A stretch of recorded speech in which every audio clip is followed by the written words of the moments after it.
எல்லாருக்கும் வணக்கம். ஜெயஹிந்த். இன்னைக்கு நம்ம வந்து என்ன பார்க்க போகிறோம் பார்த்தீங்க அப்படின்னா, ஆர்ஆர்பி ரயில்வே ரெக்ரூட்மெண்ட் போர்டு. ஒவ்வொரு வருஷமும் ரயில்வே ரெக்ரூட்மெண்ட் போர்டில் லட்சக்கணக்கில் வேகன்சி அவுட் பண்ணுறாங்க. நீங்கள் இன்ஜினியரிங் படிச்சிருக்கீங்க அப்படின்னா, டிப்ளமோ இன்ஜினியரிங் படிச்சிருக்கீங்க, 3 வருஷம் கோர்ஸ் முடிச்சிருக்கீங்க அப்படின்னா, கண்டிப்பாக இந்த ஜூனியர் இன்ஜினியர் வேலைக்கு கண்டிப்பாக அப்ளை பண்ணுங்கள். கிட்டத்தட்ட 4028 வேகன்சி அவுட் பண்ணியிருக்காங்க. ஆர்ஆர்பியிலேருந்து ரயில்வேலேருந்து. சென்னைக்கு மட்டும் கிட்டத்தட்ட இருக்கிறதுலே அதிகமான வேகன்சி அவுட் பண்ணியிருக்காங்க சென்னையில், சவுத்தன் ரயில்வேல. இதை தவிர்த்து இதுக்கு ஏஜ் லிமிட் என்ன, இதுக்கு எந்த மாதிரியான ஒரு கேட்டிருக்காங்க அப்படிங்கிறத ஃபுல்லாக பார்ப்போம். வீடியோ ஸ்கிப் பண்ணால் முழுசாக பாருங்கள். வாங்க வீடியோவில் போகலாம். ஃபர்ஸ்ட் ஆஃப் ஆல் பார்த்தீங்க அப்படின்னா, ஆர்ஆர்பி ரயில்வே ரெக்ரூட்மெண்ட் போர்டு. இந்த ரயில்வே ரெக்ரூட்மெண்ட் போர்டை பொறுத்தளவில் ஒரு வருஷத்துக்கு கிட்டத்தட்ட லட்சக்கணக்கான ஒரு வேகன்சி அவுட் பண்ணுவாங்க. இந்த வேகன்சி மட்டும் இல்லாமல் பல பேர் சவுத்தன் ரயில்வேல ஃபோக்கஸ் பண்ணுறவங்க, பெண்களாக இருந்தாலும் சரி, இல்லை ஆண்களாக இருந்தாலும் சரி, கண்டிப்பாக கவர்மெண்ட் எம்ப்ளாயி ஆகணும்னு ஆசைப்பட்டீங்க அப்படின்னா ரயில்வே எக்ஸாம்ஸு பல வேகன்சி அள்ளி கொடுக்குறாங்க. ரயில்வேயும் சரி, போஸ்ட் ஆஃபீஸும் சரி. இந்த வேகன்சியை டிஎன்பிஎஸ்சியோடு சேர்த்து ரயில்வே சென்ட்ரல் கவர்மெண்ட் ஜாப் இதையும் நீங்கள் கண்டிப்பாக ட்ரை பண்ணுங்கள். சவுத் பக்கமே உங்களுக்கு சென்னை மெயின் லொக்கேஷன்ஸில் வந்து உங்களுக்கு கண்டிப்பாக வேலை கிடைக்கும்.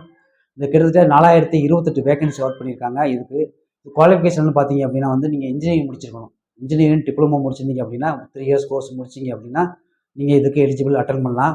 இதுக்கு வயசு என்னன்னு பார்த்தீங்க அப்படின்னா 18லேருந்து 33 வயசு வரைக்கும் அட்டன் பண்ணிக்கலாம்.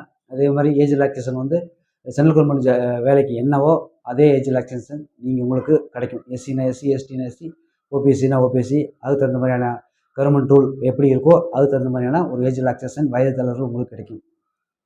அடுத்து பார்த்தீங்க அப்படின்னா போஸ்ட் என்ன போஸ்ட்டு பார்த்தீங்க அப்படின்னா ஜூனியர் இன்ஜினியர். அதாவது நீங்கள் ஜூனியர் இன்ஜினியர் கற்றுக்கிறது, இன்ஜினியர்கிட்ட இருந்து ஜூனியர் இன்ஜினியர்ங்கிறது அவங்கள்ட்ட இருந்து நீங்கள் வேலையை கற்றுக்கிறது. அதுக்கப்புறம் உங்களுக்கு ப்ரொமோட் பண்ணுவாங்க. ஜூனியர் இன்ஜினியர்லேருந்து இன்ஜினியருக்கு ப்ரொமோட் பண்ணுவாங்க. பெரிய ஒரு பம்பரான ஒரு வேகன்சி, 4028 வேகன்சி. இது மட்டும் இல்லாமல் ரயில்வே ரெக்ரூட்மெண்ட் போர்டு வருஷம் ஏகப்பட்ட வேகன்சி அவுட் பண்ணுறதுனால இது கண்டிப்பாக இந்த மாதிரியான சிலபஸ் படிக்கணும், எந்த மாதிரி கொஸ்டின்ஸ் கேட்பாங்க அப்படிங்கிறது நெக்ஸ்ட் வீடியோவில் உங்களுக்கு சொல்கிறேன். இந்த வேகன்சி வந்து 13/9/2026 அடுத்த மாதம் 13ஆம் தேதி வரைக்கும் லாஸ்ட் டேட்டு. இப்போ வரைக்கும் அப்ளிகேஷன் ஓப்பனில் இருக்குது. கிரிட்டேரியாவில் வந்து அப்ளிகேஷனில் வந்து என்னென்ன நோட்டிஃபிகேஷனில் ப்ரூஃப் கேட்டிருக்காங்க, ID proof, voter ID, document verifications, இந்த மாதிரி என்னென்ன கேட்டிருக்காங்கிற நோட்டிஃபிகேஷன் ஒரு டைம் ஃபுல்லாக பார்த்து முடிச்சதுக்கப்புறம் ஒரு டைம் டாக்குமெண்ட்டை சப்மிட் பண்ணுங்கள்.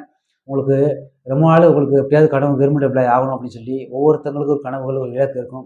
ஒருத்தவங்களுக்கு டிஎன்பிஎஸ்சி, இல்லை ஸ்டேட் போலீஸு, இல்லை ஆர்மி, இல்லைன்னா paramilitary forces, railway police station அப்படின்னு சொல்லி ஏகப்பட்ட இது இருக்கும்.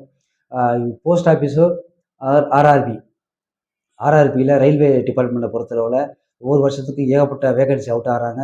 போஸ்ட் ஆஃபீஸுக்கும் ஆர்ஆர்பிக்கும். அதனால் இந்த வேகன்சியை கண்டிப்பாக பயன்படுத்திக்கிங்க. நீ இன்ஜினியரிங் முடிச்சிருக்கீங்க அப்படின்னா கண்டிப்பாக உங்களுக்கு வேல்யூபிள், நல்ல சம்பளம், நல்ல ஒரு வெல்ஃபேர்.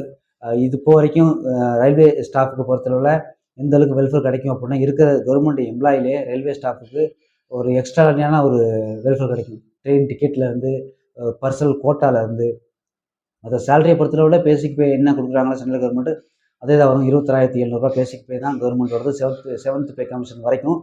அடுத்து 8th பே கமிஷன் 2027 வரும். அப்போ வந்து ஒரு கிட்டத்தட்ட எவ்வளோ இன்க்ரீஸ் ஆகுன்னு யாராலும் சொல்ல முடியாது. அந்த அதன் அடிப்படையில் பார்க்கும்போது உங்களுக்கு வந்து பெஸ்ட்டான ஜாப். மினிமம் நீங்கள் நல்ல கேட்டகரி ப்ரமோஷன்ஸ் வர கேட்டகரி, நல்ல ஆஃபீஸர்ஸ் கேட்டகரியில் நீங்கள் ஜாயின் பண்ணீங்க ரயில்வேல அப்படின்னா உங்களுக்கு பெஸ்ட்டான ஃபியூச்சர் இருக்குது. இந்த ரெக்ரூட்மெண்ட்டில் மைண்டில் வச்சுக்கோங்க. லாஸ்ட் டேட் மறுபடியும் சொல்கிறேன், லாஸ்ட் டேட் 13/9/2026. இந்த டேட்டில் நீங்கள் அப்ளை பண்ணுங்கள். இன்ஜினியரிங் முடிச்சிருக்கீங்க, டிப்ளமோ முடிச்சிருக்கீங்க, 3 இயர்ஸ் கோர்ஸ் முடிச்சிருக்கீங்க அப்படின்னா ஒரு டைம் நோட்டிஃபிகேஷனை பார்த்துட்டு என்னென்ன கேட்டிருக்காங்க, கிரைட்டீரியா கேட்டிருக்காங்கன்னு பார்த்துட்டு அதுக்கான டாக்குமெண்ட் எல்லாம் எடுத்து ரெடி பண்ணிவிட்டு நீங்கள் ப்ரூஃபை என்ட்ரி பண்ணி சப்மிட் பண்ணுங்கள். பெஸ்ட்டான ஃபீச்சர் ரயில்வேல இருக்குது. அடுத்த ஒரு இன்ஃபர்மேஷனை சந்திப்போம். நன்றி.